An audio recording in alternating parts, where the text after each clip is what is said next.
Assalamualaikum Pak Eko. Waalaikumsalam warahmatullahi wabarakatuh. Pak Eko ini saya pernah baca ya di majalah Intisari, udah lama berapa tahun lalu tuh, dan juga di dalam Instagram ya. Iya, di Nah, Instagram lalu di liputan CNN, SCTV. ya Pak Eko itu sebagai ya tanda kutip semacam pawang hujan ya. Iya betul. Kira-kira gimana tanggapan atau penjelasannya Pak Eko mengenai kegiatan untuk pawang hujan ini? Jadi gini, saya mungkin agak berbeda dengan teman-teman yang lain. Saya kepingin bahwa pawang hujan itu tidak harus klinik, tidak pakai lombok, tidak pakai keris gitu-gitu.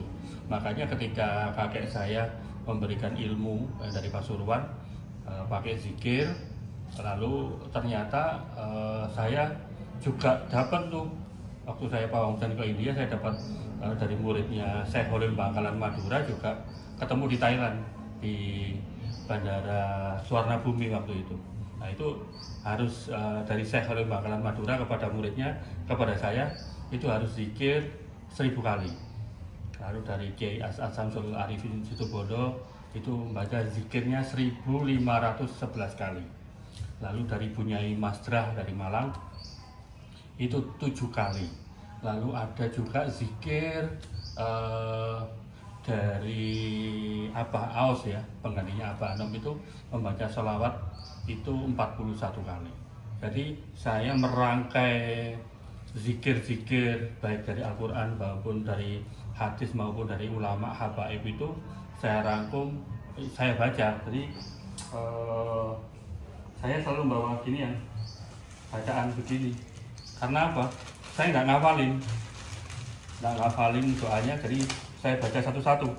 Apa surat-suratnya saya baca, zikirnya apa saya baca gitu. Jadi full saya pawang hujan full zikir. Jadi saya ingin berbeda dengan orang yang lain. Mereka pakai klinik lah, pakai panci yang putar-putar, nggak ngerti lah saya, itu beda ilmu. Makanya saya menjalani ini supaya orang berpikir bahwa ada pawang hujan yang sesuai syariat dan hanya berdoa, tapi tetap tidak ada garansi Pak Ibnu, tidak ada garansi. Kenapa? Karena saya zikir full di masjid yang terdekat dengan lokasi. Kalau di Jakarta ya itu. Ini lagi di masjid ya? Ya, ini lagi di masjid. Daerah mana nih? Ini di daerah Kebayoran Baru. Ada tugas ya kira? Ya, jadi ada tugas, ada acara di sebelah sini. Jadi saya zikirnya di masjid yang terdekat. Kenapa milih masjid? Karena saya tidak mau mengganggu acara mereka dan saya tidak mau terganggu dengan kegiatan dalam tanda kutip mereka mungkin rame-rame macam-macam. Kalau saya zikir kan nggak fokus. Kalau di masjid saya pasti fokus gitu. Jadi tugasnya pawang hujan itu hanya berdoa kepada Allah, minta kepada Allah memindahkan hujan dari daerah sini ke arah gunung atau ke arah laut dalam tanda kutip sampai jam berapa gitu. Itu doanya hanya begitu aja. Itu kalau ada yang mau minta bantuan dari Mas Eko yang untuk pawang hujan, itu ada persyaratan nggak? Biasanya mereka jauh-jauh hari ya. Kalau saya ke luar negeri, misalnya ke India, ke Italia, ke Turki, ke Inggris, ke Thailand gitu, itu biasanya 1 bulan sebelum acara saya sudah dikasih rundown acaranya. Nah, saya bisa melakukan doa ini setiap hari. Kalau dari luar negeri, kalau di dalam Jakarta atau pawang hujan jarak jauh, itu saya biasanya seminggu sebelum acara. Supaya apa? Supaya kita benar-benar ada jeda untuk kita melakukan doa selama seminggu itu. Kalau tidak salah juga Mas Eko juga ada persyaratannya, harus apa? Melihat apa? Sumber air Ya, ya? itu kebetulan dari kakek saya dulu.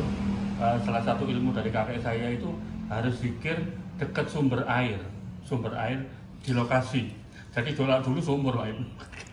Kalau dulu sumur yang begini nih, kakek saya cuma zikir sambil baca salawat sambil gini-gini. Nah saya nggak melakukan gini-gininya, tapi saya melakukan zikirnya aja gitu. Jadi gerakannya tidak saya lakukan di sumur itu. Kalau terjadi mendung, biasanya saya keluar dari masjid, saya doa, mungkin saya tiup gitu kan. Saya kadang-kadang pakai afirmasi gerakan tangan gitu juga biasa juga. Kalau pengalaman Mas Eko selama ini melaksanakan tugas ya, umumnya banyak berhasil atau banyak gagal nih? Karena kita tidak ada garansi, saya pastikan orang yang mau mengundang saya pastikan tidak ada garansi dulu. Satu, persyaratan. Dua, saya harus zikir di masjid yang terdekat. Dan alhamdulillah selama ini saya dan tim, Pak, saya punya 3 tim. 3 tim, teman-teman dulu tempat ruqyah bergabung sama saya. Misalnya ada beberapa tempat dalam satu waktu yang sama, itu saya lakukan itu, lalu keberhasilannya hampir 90-95%. Oh, cukup besar ya. Jadi karena kita juga tetap kepada Allah, hanya sementara gitu untuk menunda hujannya di daerah yang di acara tersebut itu dipindahkan ke tempat yang lain. Kalau masalah tarif apa ada ketentuannya, misalnya minimal berapa atau memang? Gitu tergantung jam. Tergantung jam. Kalau tahun baru memang agak mahal dikit karena semuanya minta. Semuanya minta tim pawang hujan, sehingga tim saya kan cuma 4 orang. Kemarin bulan Desember tahun yang lalu itu kalendernya 31 hari, saya dan tim itu pawang hujan sampai 50 kali. Maksudnya 50 kali pagi malam gitu. Dan tim saya waktu bulan Desember itu habis. Maksudnya habis itu di berbagai tempat pada kebetulan besok tanggal 2 Desember ini semua tim saya habis 4 itu. Oh, jadi tarifnya tergantung jam ya? Iya, tergantung jam. Jadi misalnya gini, kan kalau salah tugas dari jam 8 pagi sampai jam 5 sore ya, bagaimana? Kalau biasanya saya kalau maksimal 7 jam itu 1,5 juta. DP 600.000, setelah tidak hujan 900.000. Dan DP-nya itu hangus kalau hujan. Kenapa kalau kok hangus? Karena saya meninggalkan pekerjaan utama. Pekerjaan saya utama, saya punya klinik. Saya punya klinik bekam, murah. Tim saya juga begitu, punya bekam sama pijet. Lalu yang tim yang satunya dia PPSU di DKI. Jadi ada loss waktu yang diambil untuk kegiatan ini.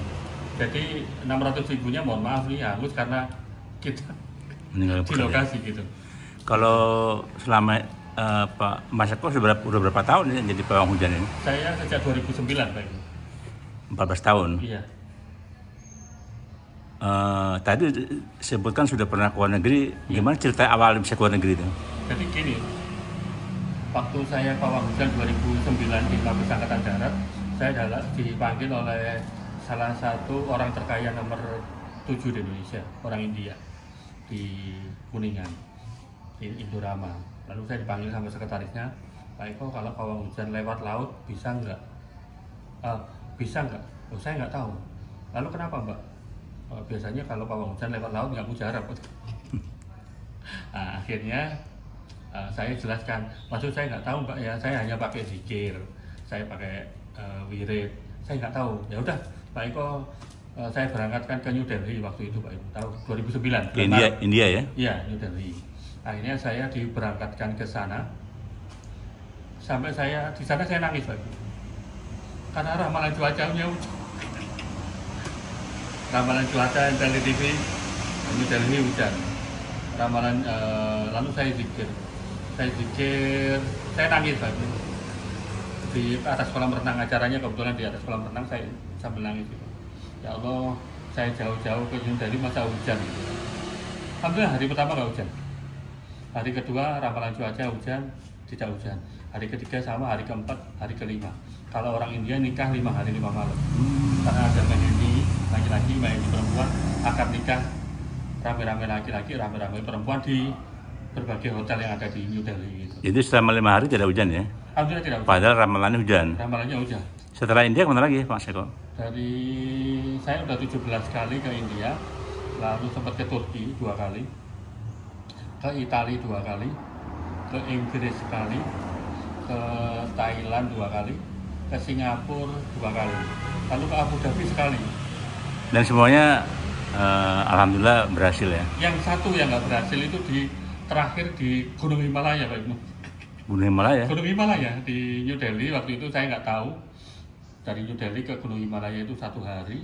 Sampai sana ternyata bukan pawang hujan, pawang salju. Jadi saya duduk di atas batu, saya zikir, saya kedinginan, ada butir-butiran salju gitu. Ya Allah, saya udah kedinginan, saya tidak kuat. Zikir saya di luar juga tidak kuat.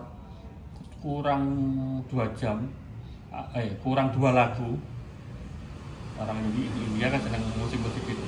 Kurang 2 lagu hujan. Baik hujan salju maupun hujan air. Gitu. Gimana tanggapan waktu itu? Ya orangnya paham karena saya duduk di atas batu itu, saya menghadap ke sana. Di sana ada mendung, saya tiup gitu. Lalu mendungnya pindah sana, saya pindah lagi, saya tiup lagi, pindah lagi ke sana. Dia tahu saya muter-muter itu. Sampai saya di WA. Tolong Pak Eko, tolong kendalikan.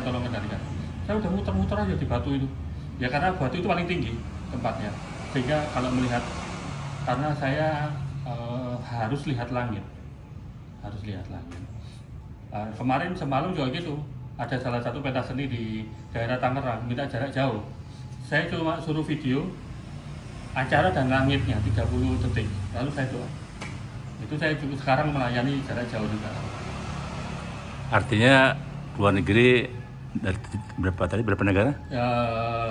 17 kali ke India, 2 kali ke Turki, 2 kali ke Italia, 1 kali ke Inggris, 1 kali ke Thailand, Abu Dhabi, 2 kali ke Thailand, ke Singapura 2 kali, 7 negara. Di negara itu yang tidak berhasil cuma 1 ya? Iya. Di Gunung Himalaya. Itu bukan hujan angin, hujan apa? Hujan salju. Bukan hujan, bukan pawang hujan, pawang salju. Iya. Jadi kurang tepat ya. Kebetulan yang acara semua ini orang India semua.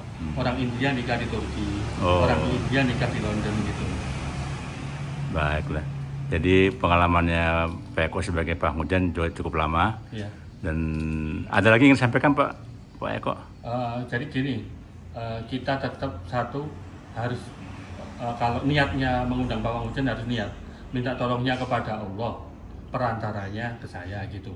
Jadi jangan sampai keliru, karena salah niat juga berakibat yang nggak benar gitu loh. Jadi ya Allah, saya minta tolong supaya tidak hujan melalui perantara saya gitu. Nanti saya tinggal berdoa gitu. Makanya saya ngomong ke klien, tidak ada garansi, saya full zikir. Kalau mau lihat zikir saya di masjid itu nggak kemana-mana, selama 7 jam ya 7 jam, 8 jam ya 8 jam. Pernah full itu kemarin di Istana Negara Indonesia Berkebaya, 6 hari saya di Istiqlal. Karena nggak mungkin sholat di yang Indonesia Berkebaya ya? Iya, belum lama ini ya? Iya, karena nggak memungkinkan kalau sholat di masjidnya Istana Negara karena tanda pengamanan. Jadi saya senang zikirnya di Istiqlal, dan tempatnya Istiqlal kan luas, lalu langitnya juga kelihatan gitu. Baiklah, jadi artinya Pak Eko ini sebagai pawang hujan berdasarkan syariat Islam ya? Iya. Bukan Pakai klinik seperti misalnya yang lempar cabai atau lombok atas genteng, iya, atau lempar celana dalam atas genteng. Iya, betul Pak. Bagi begini saya nggak ngerti tadi. Jadi saya tidak mau komentari teman-teman yang melakukan itu, karena itu ilmunya dia ilmunya dari mana saya juga nggak tahu. Kalau saya, ya tadi yang saya sebutkan, saya full zikir dari kiai-kiai, dari mertua, dari orang kakek saya gitu. Itu yang saya lakukan gitu. Baiklah Pak Eko, saya sudah cukup penjelasannya. Nanti tidak keberatan kalau saya cantumkan nomor HP-nya? Oh, silakan, sama website dong. Oh, sama website ya? Sama channel YouTube. Channel YouTube, oke. Nanti saya www.jasapawanghujan.com. Kalau channel YouTube-nya Pawang Hujan Mas Eko. Oke, nanti saya ketik, saya cantumkan di description-nya ada kan? Iya. Baik, terima kasih Pak Eko. Iya, Wassalamualaikum warahmatullahi wabarakatuh. Waalaikumsalam warahmatullahi wabarakatuh.